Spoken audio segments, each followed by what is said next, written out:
Hi friends, இந்த வீடியோவில் நாம் எதை பற்றி பார்க்க போகிறோம்னா கார்த்திகை தீபம் சீரியல் ப்ரொமோ பற்றி தான் இந்த வீடியோவில் பார்க்க போகிறோம். அதுக்கு முன்னாடி நம்ம சேனலை சப்ஸ்கிரைப் பண்ணாதவங்க கீழே இருக்கிற சப்ஸ்கிரைப் பண்ணி கிளிக் பண்ணிவிட்டு பக்கத்தில் இருக்கிற பெல் பட்டன் கிளிக் பண்ணிடுங்க. சரி வாங்க வீடியோக்குள்ளே போகலாம். இந்த ஒரு ப்ரோமோ எப்படி ஸ்டார்ட் ஆகுதுன்னா, நம்ம கார்த்தி ரம்யா காதலிக்க ஆரம்பிக்கிறாங்க மறுபடியும். ஏன்னா ஐஸ்வர்யா சொல்லிடுறாங்க, இப்படி தீபா கொஞ்சம் கூட பொருத்தமே இல்லாதவ, அவங்க ரெண்டு பேரும் சேர்ந்து வாழையில் கார்த்திகை உங்கள் கூட சேர்த்து வைக்க வேண்டியது என்னோட பொறுப்புன்னு.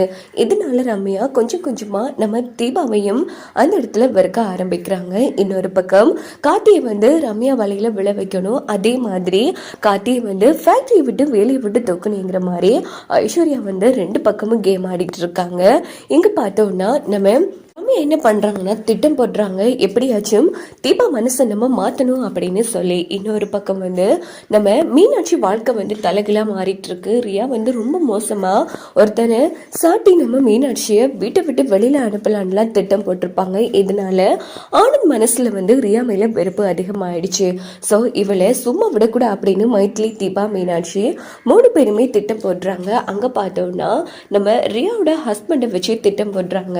உடனே நம்ம ரியாவுக்கு என்ன பண்ணுறாங்கன்னா, ரியாவோட ஹஸ்பண்ட் ஃபோன் போட்டு, இங்கே பாரு ரியா, நான் உன்னை மீட் பண்ணணும், இப்போ மட்டும் நீ வரலன்னு வச்சுக்கேன், நீ 2 வாட்டி குழந்தைய அபோஷம் பண்ணல, அந்த ரிப்போர்ட் என்கிட்ட இருக்குது, அதை உன் ஹஸ்பண்ட் கிட்டே காமிச்சிடுவோம் அப்படின்னதும், அப்படி மட்டும் பண்ணிடாத, சரி நான் இப்போவே கிளம்பி வரேன் அப்படின்னுட்டு ரியா அவங்க ஹஸ்பண்ட் இருக்கிற அந்த இடத்துக்கு போகிறாங்க. இன்னொரு பக்கம் நம்ம தீபா இங்கே பாருங்க மாமா, உங்களை கல்யாணம் பண்ணிட்டு அவள் ஹஸ்பண்டை ரகசியமாக மீட் பண்ணிட்டு இருக்கா ரியா, நாங்கள் சொல்கிற போயினா நீங்க அவ பின்னாடியே போங்க அப்படின்னு சொன்னதும் ஆனந்தும் ரியாவை ஃபாலோ பண்ணிட்டு போறாங்க. அங்க பார்த்தோம்னா நம்ம ஆனந்த் மறைஞ்சு நடக்கிறதுலாம் பார்த்துட்டு இருக்காங்க. உடனே ரியா போய் எவ்வளவு தைரியம் இருந்தா நான் 2 வாட்டி குழந்தைய அபோஷம் பண்ணுன்னு சொல்லி அந்த ரிப்போர்ட்டை ஆனந்த் கிட்டே காமிக்க எடுப்பேன், அந்த ரிப்போர்ட்டை கொடுடா அப்படின்னு சொன்னதும் அந்த ரிப்போர்ட்டை கொடுத்ததும் உடனே ரியா இங்க பாரு, இந்த ரிப்போர்ட் காமிக்கிறது என்னை பற்றியே ரகசியங்களை என் ஹஸ்பண்ட் கிட்ட சொல்றேன், இந்த வேலையெல்லாம் வச்சுக்கிட்ட அவ்வளவுதான், இங்க பாரு ஒழுங்கு மரியாதையா இந்த ஊரை விட்டு போயிடு, இல்லையா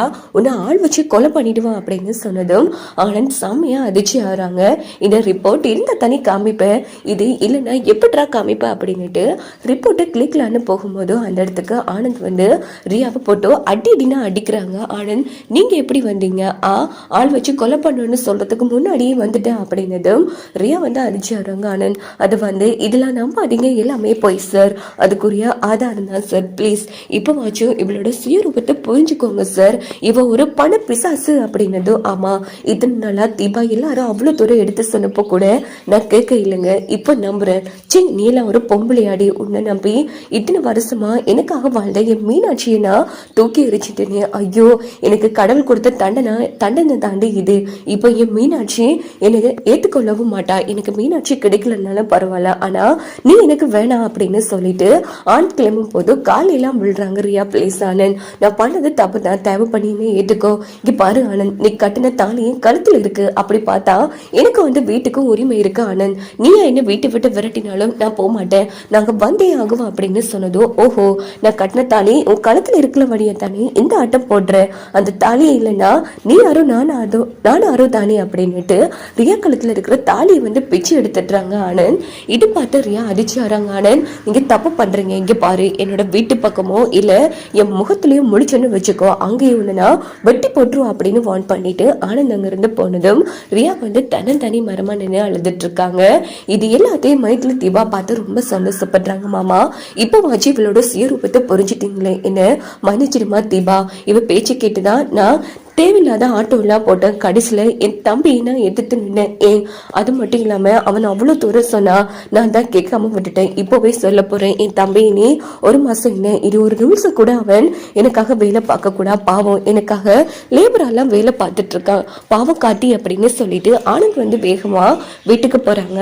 அப்போ வளமு போல காட்டி வேலைக்கு போகலான்னு எடுக்கும்போது காட்டி இனி நீ வேலைக்கு போக வேணாம் அப்படின்னு சொன்னதும் அபிராமி அதிர்ச்சி ஆறாங்க. என்னடா இனி அடுத்த ஃபேக்டரி பார்க்க போறியா அப்படின்னு கேட்டது. ஆமா எல்லாரும் என்ன மன்னிச்சிடுங்க அப்படின்னு அபிராமி காலில் விழுறாங்க. அப்போ என்னப்பா பண்ணிட்டு இருக்கு, ஏன்டா இப்படி எல்லாம் பண்ற, அத்தை என்னாச்சு தெரியுமா அப்படின்னு நடந்த எல்லா விஷயத்தையும் தீபா வீட்டுல இருக்கிற எல்லார்கிட்டையும் சொன்னதும் இப்போவாச்சும் அந்த கேடு கட்டவளை பத்தி புரிஞ்சுக்கிட்டே, ஆமாப்பா எல்லாரும் என்ன மன்னிச்சிடுங்க, இங்க பாரு காத்தி, இனி லேபரா வேலை பார்த்து நீ கஷ்டம் கஷ்டப்பட வேணாம். இங்க பாரு, நம்ம போட்ட சவாலை நானே வாபஸ் வாங்கிக்கிறேன். ப்ளீஸ் கார்த்தி, வளம போல நீ எப்படி யாரு? இங்க பாரு, இந்த சொத்து எதுவும் எனக்கு வேணாம். என்னோட மிகப்பெரிய சொத்தே என் மீனாட்சி தான். எனக்கு மீனாட்சி மட்டும் போதுங்கிற மாதிரி ஆனந்த் அந்த இடத்துல சொன்னதும் எல்லாரும் ரொம்ப சந்தோஷப்படுறாங்க.